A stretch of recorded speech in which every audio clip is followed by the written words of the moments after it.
Buenos días de nuevo. Bueno, pues aquí estamos. Hemos tenido un cambio de un equipo a otro para tener una mejor calidad en la grabación.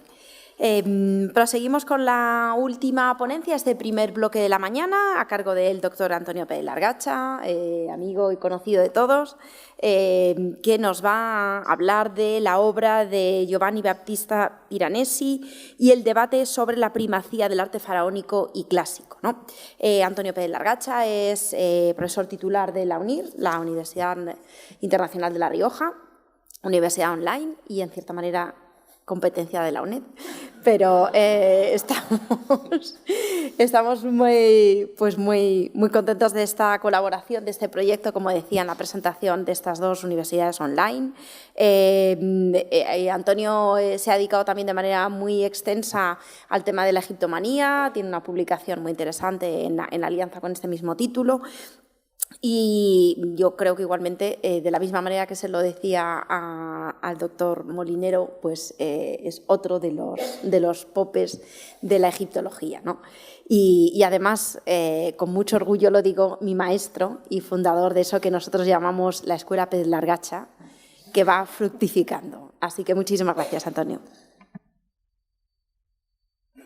Pues muchas gracias. Y ¿Se oye bien? Sí. Bueno, muchas gracias. Y nada, voy a intentar hablar poco más de 2 minutos, porque ya vamos con un poco de retraso. Y un poco mi intención es, sobre todo, hablarles de ese contexto que se crea en el siglo XVIII y que he mencionado un poco en la introducción, ¿no? Porque el que se planteara ya un debate entre pocas personas en el siglo XVIII sobre cuál fue el arte que tuvo mayor primacía, si el egipcio, el romano o el griego, nos está indicando que ya en el siglo XVIII se estaban comenzando a poner las bases de lo que llamamos nosotros como la egiptomanía. El protagonista es Piranesi, ya ha sido mencionada por Pilar Díaz del Corral con anterioridad, aquí tienen un par de retratos de él, y yo lo he querido un poco contraponer con la figura de Winkelmann, que es su manual de arte clásico. Yo creo que todos lo hemos estudiado en la universidad, ¿no? Y es como es el origen del helenismo. Con lo cual, si yo digo algunas cosas que pueden ser herejías contra el mundo clásico, lo siento, pero lo voy a hacer con toda la precaución posible, ¿no? Bueno, ¿dónde viven, cómo viven y en qué entorno viven estos dos personajes? Viven en el personaje que retrata muy bien Giovanni Panini, cuya imagen, otra de cuyas imágenes han sido puestas con anterioridad. En estos cuadros es la Roma antigua y la Roma moderna. Ese es el contexto del siglo XVIII. Siglo XVIII, Grand Tour, franceses, ingleses, españoles pocos y de otros países acuden a Italia en busca de antigüedades, formación clásica, etc. Y se empiezan a generar estas grandes obras que siguen siendo admiradas en la antigüedad. Como pueden ver en esta obra de Panini de 1757, pues ya hay como una comparación entre monumentos antiguos y monumentos urbanos, es decir, es la inclusión del antiguo en la vida urbana, en la sociedad, algo que va a ser una de las características de la obra de Piranesi y uno de los debates de la actualidad. Piranesi es sobre todo conocido por sus veduta, sus paisajes, sus vistas de lugares de la antigua Roma, etcétera, como este que tienen aquí. Vedutas que eran realizadas precisamente para aquellas personas que acudían a Roma con motivo del Grand Tour, se las llevaban, las vendía y después tenían una difusión por los distintos países a los cuales llegaban. Vedutas como esta me la ha quitado antes Pilar, ya la conocen, pero bueno, yo la traía única y exclusivamente por lo de la escuela francesa, el retraso que nosotros tenemos, pero como ya la han visto ya tal. Pero ese mundo de las veduta pues no es nuevo para Piranesi, porque a Piranesi también hay que enmarcarle en el contexto. Piranesi es veneciano y el símbolo de las veduta en Italia y en Venecia es Canaletto. es Canaletto. Y Canaletto es perfectamente conocido por todos ustedes, es perfectamente conocido por la sociedad de aquellos momentos. La leyenda de Casanova, además, también empieza en estos momentos, lo cual hace más interesante, ¿no?, a nuestro personaje. Pero lo traigo a colación porque, claro, es que Canaletto tiene tanto éxito que se va a Inglaterra. Va a Inglaterra y ofrece sus servicios a nobles ingleses que, lo mismo que acuden a Italia, empiezan a llamar a artistas y los artistas ven en Inglaterra una posibilidad de difusión, negocio, producción, etc. Y Canaletto realiza distintas obras, he traído aquí simplemente dos, el Coles de Eton o escenas de... Piranesi es discípulo de otro personaje que ha sido mencionado ya con anterioridad, que es Giuseppe Bassi. Giuseppe Bassi es uno de los grabadores más conocidos y aquí lo traigo a colación porque, claro, Giuseppe Bassi hace también vedutas, imágenes, y lo que aparece de mundo egipcio es lo que se conocía por entonces en Roma. En Roma se conocía la pirámide de Cestius, la primera tumba de forma piramidal que se hace en Roma, los obeliscos de los papas que habían traído los distintos emperadores, leones que han sido mencionados con anterioridad, pero digamos que lo que se conocía del mundo de Egipto, del antiguo Egipto, eran esos restos, aparte de, evidentemente, la descripción de Heródoto y de otros autores clásicos, ¿no? Esas antigüedades romanas eran, como digo, las que eran conocidas en Roma y como prueba he traído esta imagen de finales del 17 de Pierre Monchich, donde siempre aparece la pirámide de Cestius. Aparece por todos lados. Bueno, en este contexto del debate, del comienzo de la valoración del mundo egipcio, yo creo que hay una figura que es muy, muy importante, que recibe poca atención, en mi opinión, que es Fischer von Erlach, austríaco, más conocido seguramente por todos ustedes por la Catedral de Borromeo en Viena, el Gran Palacio de Viena, rococó, que en 1721 publica un manual de arquitectura. Un manual de arquitectura que se convierte en guía de referencia para los estudiantes de arquitectura de Europa, y en especial de Inglaterra. Y es el primer manual de arquitectura que introduce arquitectura egipcia, faraónica. Aquí tienen un ejemplo de esa reconstrucción, esa inclusión que hace este arquitecto austríaco en su libro de arquitectura. Como pueden ver, las imágenes que introduce se van a parecer muchísimo a las imágenes que se van a reproducir de pirámides, obeliscos a lo largo del siglo XVIII y del siglo XIX. Pero también, ¿por qué es interesante este personaje? Porque en ese mismo manual introduce también estos objetos. Objetos parecidos, cráteras, fuentes, etcétera, parecidos a los que nos ha mostrado con anterioridad Pilar, pero que pueden ver que aquí ya incluyen motivos egipcios, no solamente en el fondo, sino también con escritura jeroglífica. Es decir, elementos decorativos para ser incluidos en el interior de palacios, residencias, etc. Es una obra que, como digo, tiene muchísima influencia. En esa obra no podía faltar, por supuesto, el Faro de Alejandría, evidentemente, pero también es interesante ¿por qué? Porque también introduce por primera vez Babilonia, Mesopotamia. Babilonia era conocida por el relato bíblico, jardines colgantes, etcétera, etcétera. Pero digamos que introduce ese mundo próximo oriental también y es interesante. Piranesi conoce la obra de este arquitecto y este es uno de los pocos documentos que nos han sido legados de anotaciones realizadas por Piranesi a la obra de Fischer von Erlach, que anticipa muchos de los elementos egipcios, próximo-orientales, pirámides, esfinges, cráteras, vasos, candelabros, etcétera, que va a ir reproduciendo en su obra.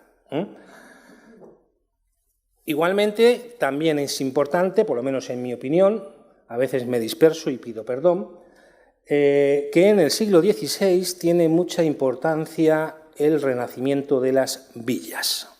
La obra de Palladio con el Renacimiento pues también es importante. ¿Por qué lo traigo esto a colación? Porque ese movimiento de las villas, que recupera las villas romanas, va a ser copiado después, en el siglo XVIII, por el mundo de los nobles ingleses. Las villas, las grandes residencias de campo. Y entonces aquí tienen, por ejemplo, he traído un ejemplo de Oxford, de la zona de Oxford, pero que es interesante porque todas esas villas inglesas, tomando el modelo de Palladio, de las villas romanas, van a ser decoradas con motivos de la antigüedad. Y aquí he traído esta porque ven una chimenea, y las chimeneas egipcias, como todos ustedes saben, va a ser uno de los motivos de Piranesi más egipcios.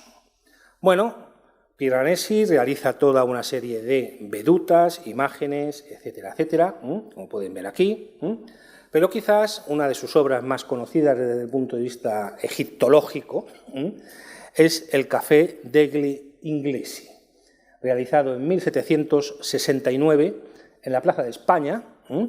No se nos ha conservado, evidentemente, solamente se nos ha conservado pues, bueno, imágenes de la época, pero primero es el Café de los Ingleses, donde iban todos los ingleses del Grand Tour, donde Piranesi además vendía sus obras, etcétera, etcétera, etcétera.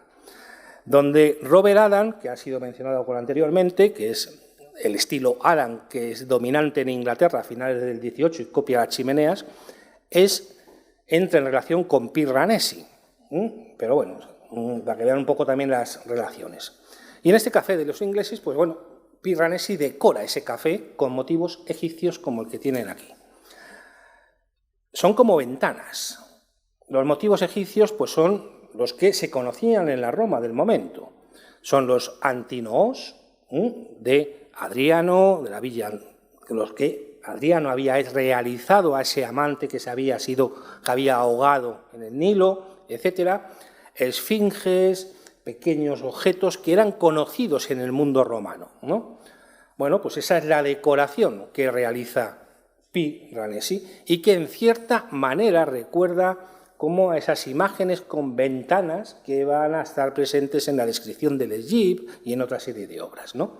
Bueno, aquí tienen otra parte de esa decoración del Café degli Inglesi. Los comentarios de esta obra pues, fueron de lo más variado. Hubo algunos a favor y otros que pusieron el grito en el cielo, como se pueden imaginar, porque se salía totalmente de lo que se esperaba, de la norma, ¿no? Bueno, después de esto, Piranesi realiza otra obra, que es esta, que tienen ustedes aquí. Diversa manera de adornar los caminos, chimeneas, etcétera, etcétera. Y aquí es donde tiene un texto, que lo tengo ahí, lo tienen ahí al lado, ¿no? Que como pueden ver, pues está escrito pues, tanto en italiano como en inglés. Esto también es importante, porque Piranesi, en todas sus obras, los textos los realiza tanto en inglés como en italiano. Eso nos indica la difusión que tienen sus obras ya y el deseo que tiene de dirigirse ya a una audiencia inglesa, que es el mercado, y que es el que muestra el interés. E igualmente también Piranesi, otra de las características de su obra, es que junto a cualquier representación, objeto, etcétera, realiza una descripción de dónde se ha hallado, sus características artísticas, comentarios, en definitiva, que dotan de un contexto a el objeto, la vista, etcétera. Algo que también va a ser característico con posterioridad. Bueno, pues en este libro, como pueden ver, tiene un ensayo que es en defensa de la arquitectura egipcia y toscana, de los etruscos. Es el debate que hay entre Piranesi, Winkelmann y otros autores, y Piranesi dice que no, que el origen de la arquitectura, del arte en definitiva, pues debe de buscarse en el mundo etrusco, en el mundo egipcio y con posterioridad es adoptado por el mundo romano, pero que el mundo griego no es el origen del arte. Piranesi estaba en minoría, evidentemente, pero es significativo y es ilustrativo que, bueno, demuestra que hay ya ese caldo de cultivo que he hecho referencia con anterioridad. Aquí tienen la ilustración que acompaña a la publicación de esa obra. Esto sirve para que comprendan por qué a Piranesi se le considera ecléptico, como una persona que hace de todo. También es conocido por la serie de Las cárceles, unas cárceles tenebrosas que tienen influencia incluso en las obras de Goya, pero bueno, esa es otra historia. Y aquí tienen, pues bueno, toda esa mezcolanza, esa mezcla de elementos griegos, romanos, egipcios, etruscos, etcétera, que combina todos los elementos, en definitiva. Y en esa obra es donde encontramos las chimeneas que son diseñadas para esas villas de los ingleses, porque en Italia pocas chimeneas había en el siglo XVIII, tampoco nos vamos a engañar. Son diseñadas para el mundo inglés y para el mundo francés, que comienza a imitar también y a tener las mismas aspiraciones que el mundo inglés. Las líneas egipcias, los elementos arquitectónicos egipcios, en opinión de Piranesi, permiten una perfecta alineación, una ordenación del espacio, una utilización, utilizarlos además como soportes para elementos decorativos, las encimeras de las chimeneas, para colocar jarrones, para dar prestancia, etc. Pueden ver cómo en estas chimeneas, pues bueno, son antinoos, los animales, escenas, textos que copia incluso algunos de la Mensa Isíaca directamente, porque coge textos jeroglíficos y los copia de objetos que hay en Roma. Pirámides invertidas, utilizadas como elemento arquitectónico. Aquí tienen otro ejemplo de estas chimeneas. Solamente he traído 6, tranquilos, no voy a...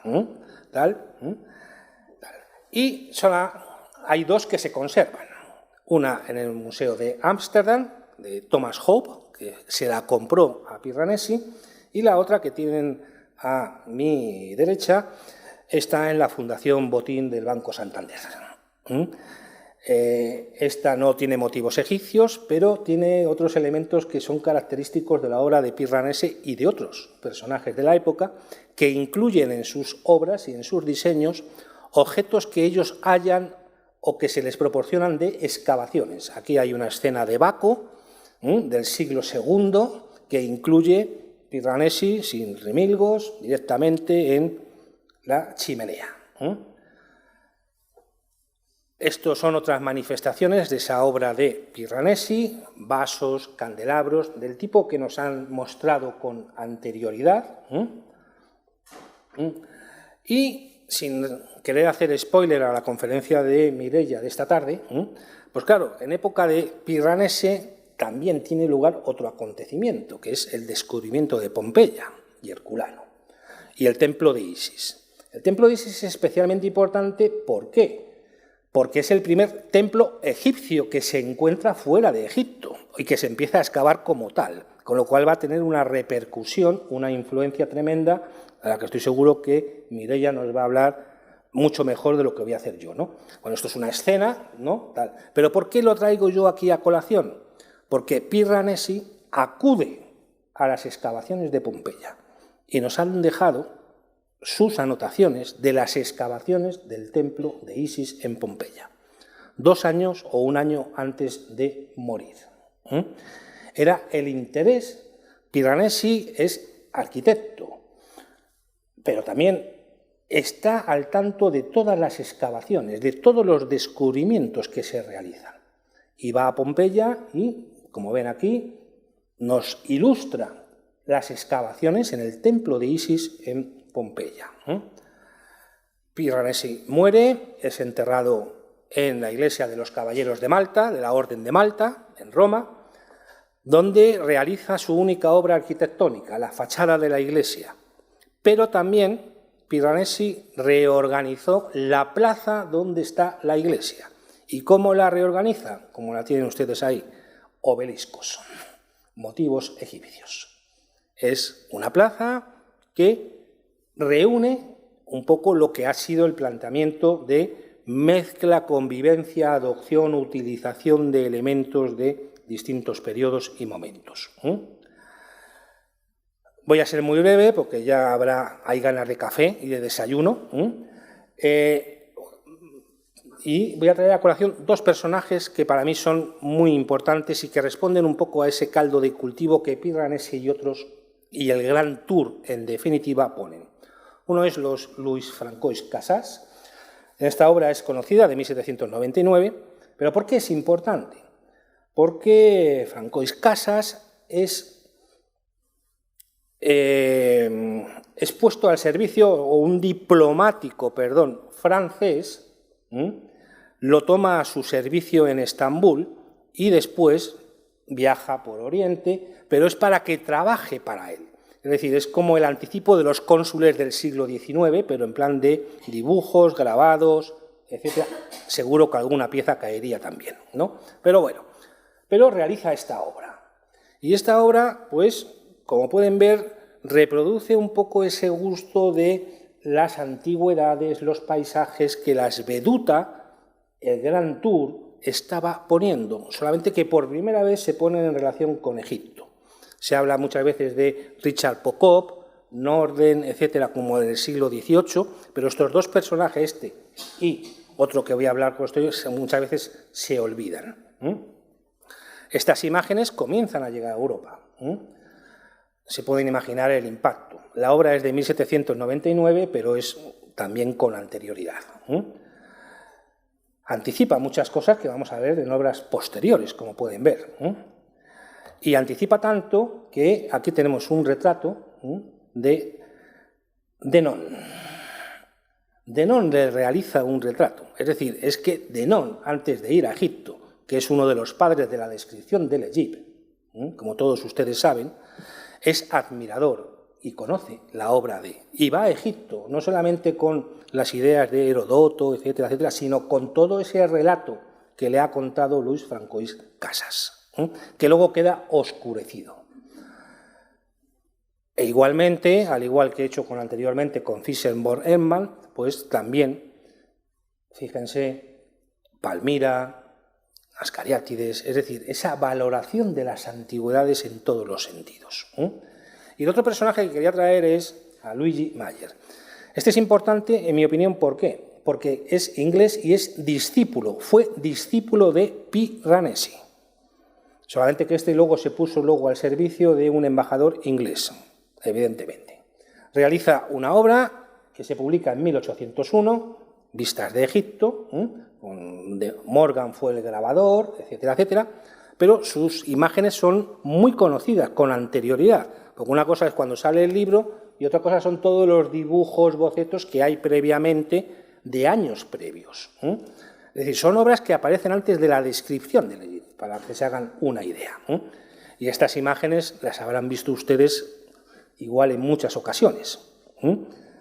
Y en definitiva, ¿a qué responden? A esa egiptomanía, a ese deseo de conocer, siguiendo ideas, principios que se habían establecido en el siglo XVIII con el Grand Tour. El famoso nilómetro, la esfinge, como pueden, la vista de las pirámides, un clásico.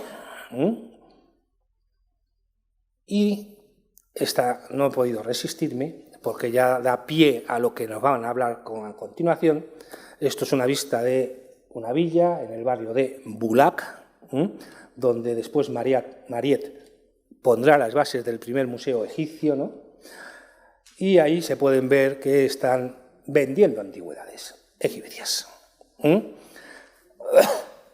Esto es antes de la expedición de Napoleón. Esto es esto que nos está diciendo, que, bueno, que cualquiera que fuera a Egipto ahí tenía antigüedades y que los egipcios, sin necesidad de Napoleón o con posterioridad, ya había todo un coleccionismo, ya había toda una difusión de antigüedades. Esta imagen creo que ilustra muy bien lo que nos van a contar en posteriores sesiones y ya les libero y muchas gracias.